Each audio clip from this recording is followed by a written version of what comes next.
I'd like to tell you a love story. This is a story about the birth of my eldest child, Keelan, who was born in Albuquerque, New Mexico, early in the morning on June 17th in the year 2000. It was a Saturday, and he was a week early, a big, beautiful boy. But a little while after he was born, the doctors worried that the fluid in his lungs was taking too long to dissipate.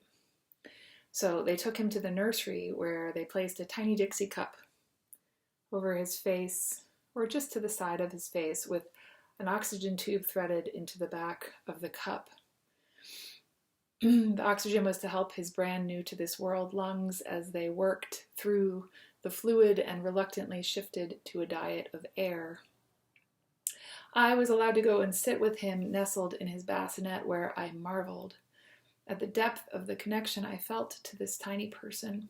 It was unlike anything I had known up to that point in my life, and I was also drowning in worry for him, as though the fluid were in my own lungs. When I returned to my room after visiting with him, I noticed the nurse checking my vitals wore a chalice around her neck. She was a UU. Seeing that symbol on her neck surprised me. It felt like a prayer. I remember her explaining to me that the oxygen they had given my son didn't work its magic quite fast enough, and that the doctor on call had decided to send him to the NICU, just to monitor him, she said. And she told me not to worry, that she would tell me if there was cause for concern, but there wasn't, and that I should try to rest. And with her reassurance, I was able to close my eyes and sleep a little bit, but when I woke, the same nurse let me sit in a wheelchair, and my husband pushed me down to the NICU, the natal ICU, and we scrubbed in so we could check on our baby. And the NICU nurse heard who we would come to see, and she said, "Oh, don't take him.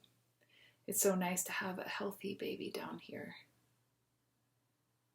And all at once, with her words, tears started streaming down my face, because I finally really believed that he was going to be okay, and because as my fear receded, the other babies around me came into focus, along with the awareness of what their parents must be facing.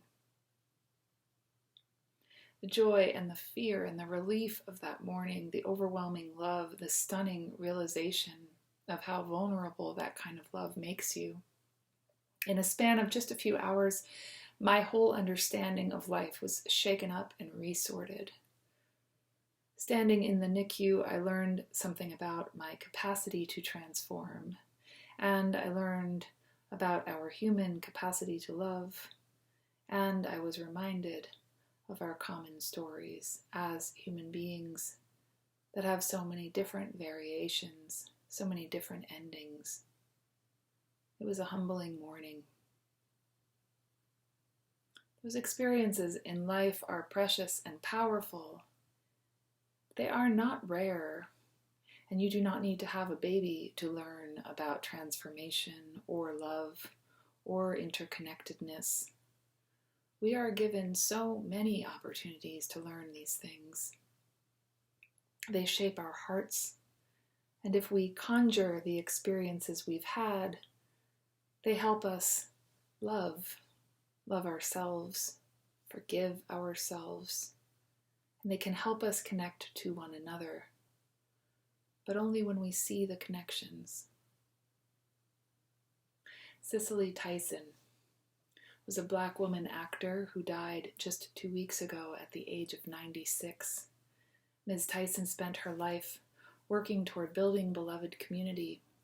Her approach to that work involved the craft of acting. Just a few days before she died, her memoir, titled Just As I Am, was published.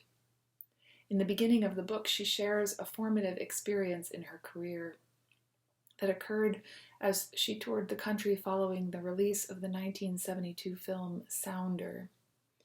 She recounts interactions early on in that film tour with 2 different reporters who each expressed a similar surprise in their questions, a surprise at the intimacy and tenderness that was portrayed by Nathan and Rebecca, 2 Black characters in the film. Rebecca was played by Ms. Tyson.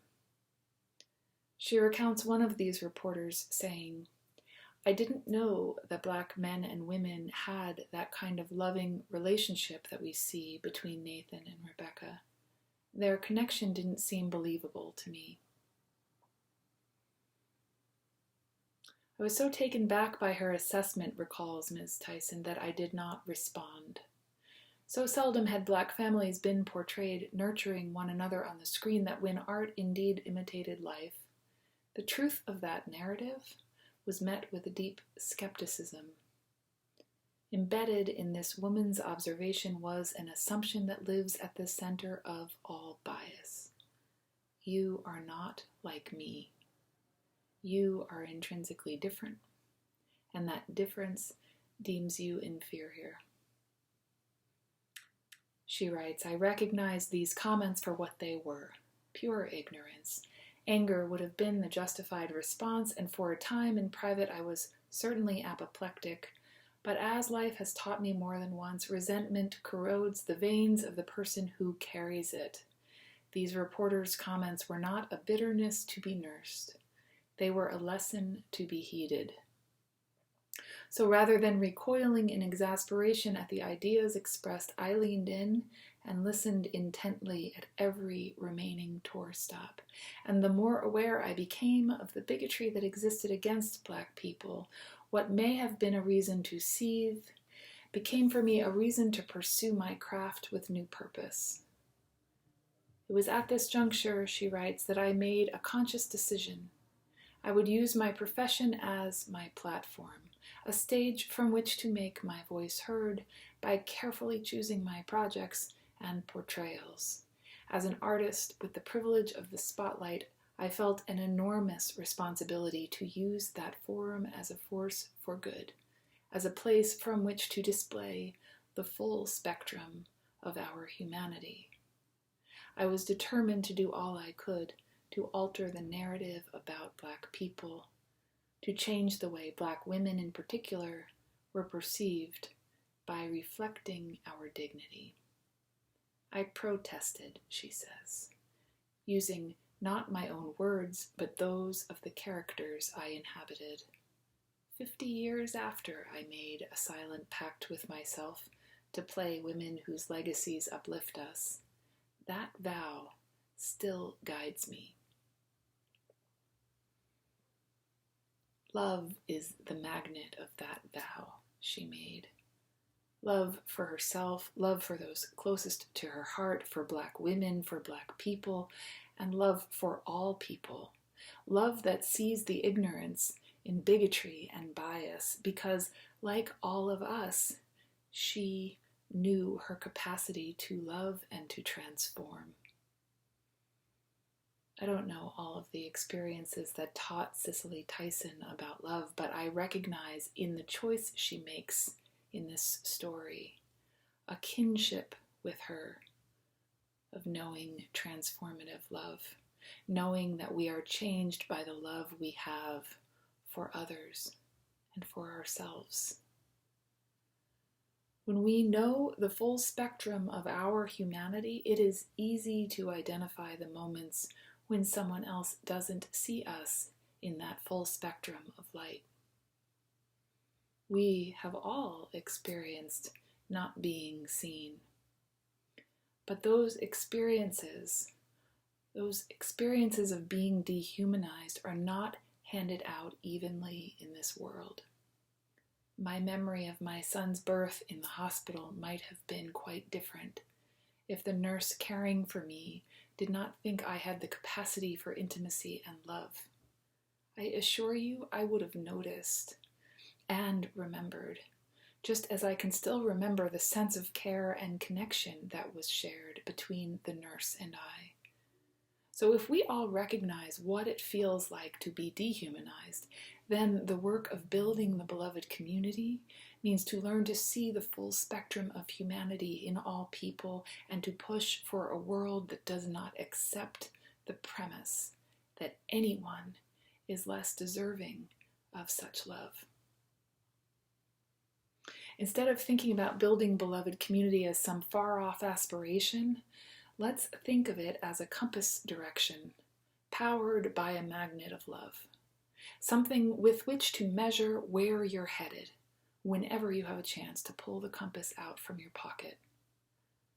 The commitment to this work then becomes learning to use the landmarks around you to help you orient yourself on the map, and learning to use the experiences of love that you are given throughout your life as you decide what direction to travel.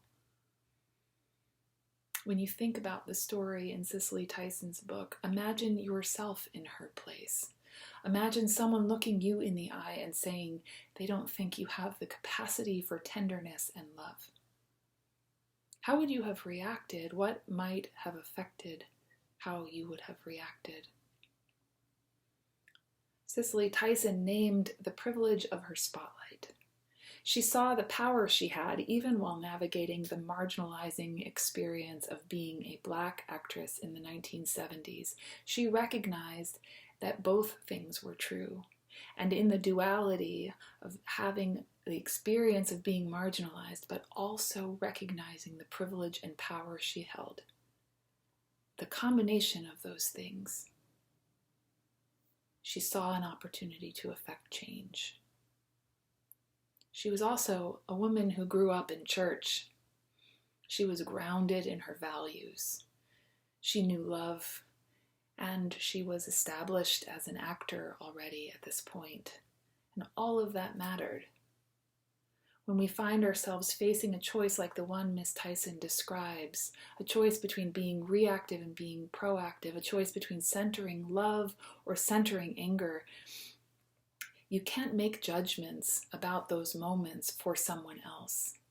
This isn't about making a judgment on the moments when someone chooses anger. That isn't the point. But that day, Cicely Tyson made a choice. She did not name her privilege as something for which she felt guilty. She named the privilege of her position as a source of power and resilience from which she could push forward for those less empowered. She used the landmarks around her to orient herself on the map, and she used her compass to center on her love for the humanity of Black people. And in making that choice, she deepened her purpose in life for the next 50 plus years. And she changed the world by doing that. When any one of us find ourselves in a position to transform the harm of bias into something life-giving, that is the work of building beloved community. That is redemption. Make the beloved community a compass point, not an impossible far-off place, but an orientation that informs the choices you make for the rest of your life, a guide for the practice of realizing our interconnectedness. What feels so inspiring to me about Cicely Tyson's story is the implication that we all have a role to play. But exactly what that role is, that is what we have to uncover for ourselves. What is the privilege of your position? How can you use the power of your privilege to dismantle the illusion of supremacy in this world? Love is our shared superpower. Every moment of our lives that reminds us what it means to be a human being are moments we can use to relate to all other human beings who walk this earth. And really, it doesn't even stop there. The work of seeing our interconnectedness is utterly expansive. It embraces life itself. May we all find our compass, and may love be forever centered.